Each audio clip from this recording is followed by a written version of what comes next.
اعوذ باللہ من الشیطان الرجیم، بسم اللہ الرحمن الرحیم۔ حضرت امام جعفر صادق علیہ السلام کا بتایا ہوا ایک عمل کہ جس کا ثواب پروردگار آپ کے نامہ اعمال میں 1,00,000 حاجتیں پوری ہوں گی، اور اس میں پہلی حاجت یعنی جنت ہے۔ اور یہی شخص کہ جو یہ حاجت پوری کرتا ہے کسی مومن کی، تو پروردگار اسے یہ ملکہ عطا کرتا ہے کہ یہ خود بھی اپنے رشتہ داروں کو،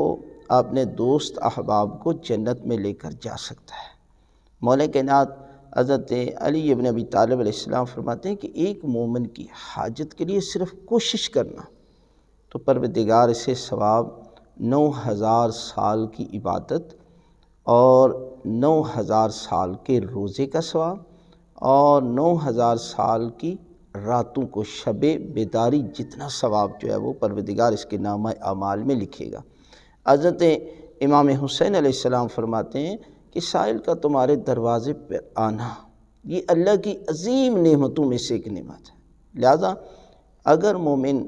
آپ کے دروازے پر آئیں تو آپ ان کی حاجت پوری کرنے کے لیے کوشش کریں، اٹھیں، اور اگر حاجت پوری نہیں کر سکتے تو جو ہے وہ زبانی بھی انہیں مطمئن کریں، تو پروردگار اس کے نامہ اعمال میں جو شخص ایسا کام کرتا ہے، مومن کی حاجت پوری کرتا ہے یا کوشش کرتا ہے یا اسے مطمئن کرتا ہے، تو پروردگار اس کے نامہ اعمال میں 1,00,000 حاجتیں اور جنت میں جانا لکھ دیتا ہے، اور پروردگار اس قدر جو آپ کو بتایا ثواب لکھ دیتا ہے۔ لہٰذا آپ مومن کی حاجت روائی کے لیے کوشش ضرور کریں، تو پروردگار آپ کو اتنا اجر جو ہے وہ عطا کرے گا۔